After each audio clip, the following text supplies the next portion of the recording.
અમદાવાદના ઓગણજ વિસ્તારમાં શક્તિ સંધ્યા ગરબાનું મોટા પાયે આયોજન કરવામાં આવ્યું હતું। નવલી નવરાત્રિના બીજા નોરતે ખેલૈયાઓ મન મૂકીને ગરબે ઘૂમ્યા। અહીંયા જાણીતા સિંગર દિવ્યા ચૌધરીએ મોડી રાત સુધી પોતાના અવાજના સૂર પાથરીને ખેલૈયાઓને મોજ કરાવી દીધી।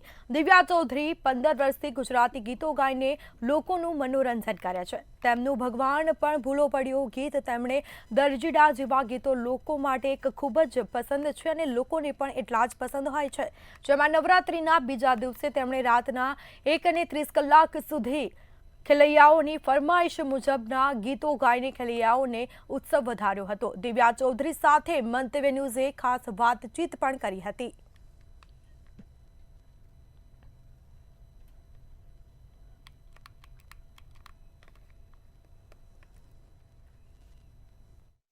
જગતજનની જગદંબાની આરાધનાનું મહાપર્વ એટલે કે નવરાત્રિ અને નવરાત્રિનો આજે બીજો દિવસ છે। જો વાત કરવામાં આવે તો નવરાત્રિને લઈને ખેલૈયાઓમાં ભારે ઉત્સાહ હોય છે, પરંતુ જેમણે ખેલૈયાઓને ગરબે રમાડતા હોય છે તેવા સિંગરો પણ ખૂબ જ ઉત્સાહિત હોય છે। અત્યારે હાલ આપણી સાથે દિવ્યા ચૌધરી છે, તેમણે આજે જે છે તે ખેલૈયાઓને ગરબે રમાડવાના છે।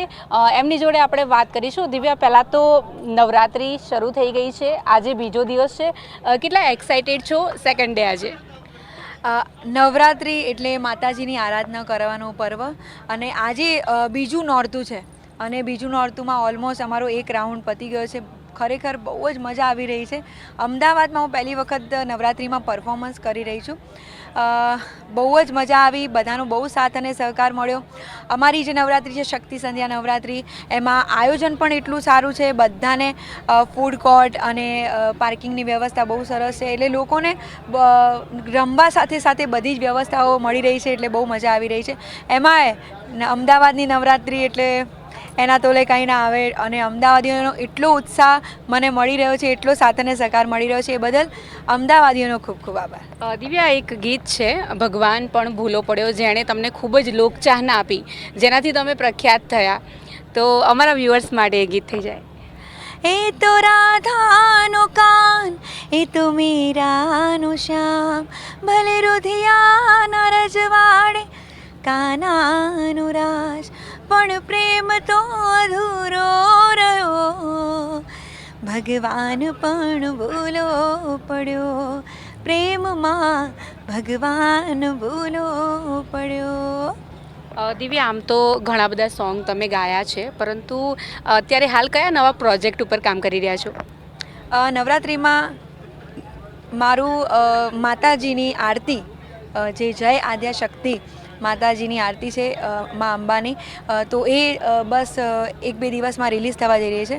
અને એક મારું બીજું સોંગ પણ આવી રહ્યું છે, જે જૂનું ગીત છે હડકેયો પેપડો, અને એને અમે ન્યૂ વર્ઝન કરીને બનાવ્યું છે, એ પણ આવી રહ્યું છે, તો ચોક્કસથી નિહાળજો। એટલે આ હડકીઓ પેપડું છે શું, કેવી રીતે, થોડું અમને એક્સપ્લેન કરો।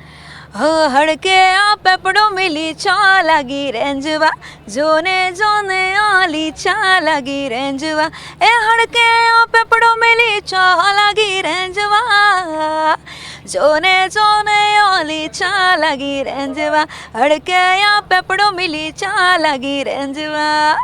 દિવ્યા, ખેલૈયાઓ કેવા પ્રકારના ગીતોની ડિમાન્ડ કરતા હોય છે નવરાત્રિમાં ખાસ? અમદાવાદ છે ભાઈ, બધા જ સોંગની ડિમાન્ડ આવે છે, એટલે 1 by 1 બધા જ અમે લોકો અહીંયાથી પીરસીએ છીએ। ખાસ જે હવે ખેલૈયાઓ 9 દિવસ ગરબે ઘૂમવાના છે, એમને શું મેસેજ આપશો? હા, 9 દિવસ જે ગરબા રમવા આવે છે એમને એક જ મેસેજ આપીશ કે માતાજીની આરાધના કરવાના દિવસો છે, ચોક્કસથી પોતાનું ધ્યાન રાખો, સેફલી આવો, અને અમે બધાએ કલાકારો તમને ખાસ રમાડવાને મસ્ત ગરબા રમાડવા માટે જ આવ્યા છીએ, તો સેફલી આવો, સેફલી ઘરે પહોંચો અને બીજા દિવસે ફરીથી આવો। એક છેલ્લો સવાલ, શક્તિ સંધ્યામાં તમે આવ્યા છો, કેવો રહ્યો તમારો આજનો એક્સપિરિયન્સ? શક્તિ સંધ્યામાં બહુ સરસ આયોજન છે, અને જેટલા મારા ચાહકો ટીવી દ્વારા જોઈ રહ્યા છે, તો જે લોકો નથી આવ્યા, એમ તો હાઉસફુલ છે, પણ હજી પણ જે લોકોએ અહીંયા શક્તિ સંધ્યામાં નથી આવ્યા, જરૂરથી ચોક્કસથી આવજો, તમને લોકોને બહુ જ મજા આવશે। દિવ્યા, હજુ એક સવાલ, જે આપણે વાત કરવામાં આવે ઓથેન્ટિક ગરબા વિશે, એના વિશે શું કહેશો? એક વર્ગ એવો છે જે લોકોને બોલિવૂડ સ્ટાઇલના ગરબા વધારે ગમતા હોય છે, પરંતુ પરંપરાગત ગરબા અહીંયા જોવા મળ્યા। હા, નવરાત્રિ છે એટલે અમે લોકો એમ તો ઘણા બધા ગીતો અલગ અલગ ગાતા છે, પણ જેટલા માતાજીના વધારે ગરબા આવે એટલો અમે લોકો ટ્રાય કર્યો છે. અને ફરમાઈશો તો બહુ બધા સોંગની આવે છે, પણ માતાજીના ગરબા અમે વધારે ચૂઝ કર્યા છે. ચોક્કસથી. તો આ હતા દિવ્યા ચૌધરી. તેમણે જણાવ્યું કે જ્યારે માતાજીની આરાધનાનું પર્વ જે છે તે શરૂ થઈ ગયું છે, ત્યારે ખેલૈયાઓ ને તેઓ ને ગરબે ઘુમાવવા માટે થઈને અવનવા ગીતો લઈને આવી રહ્યા છે ને તેમને નવો જે આલ્બમ આવી રહ્યા છે તેના વિશે પણ તેમણે વાત કરી. કેમેરા પર્સન જય સાથે અનિતા પરમાર, મંતવ્ય ન્યૂઝ, અમદાવાદ.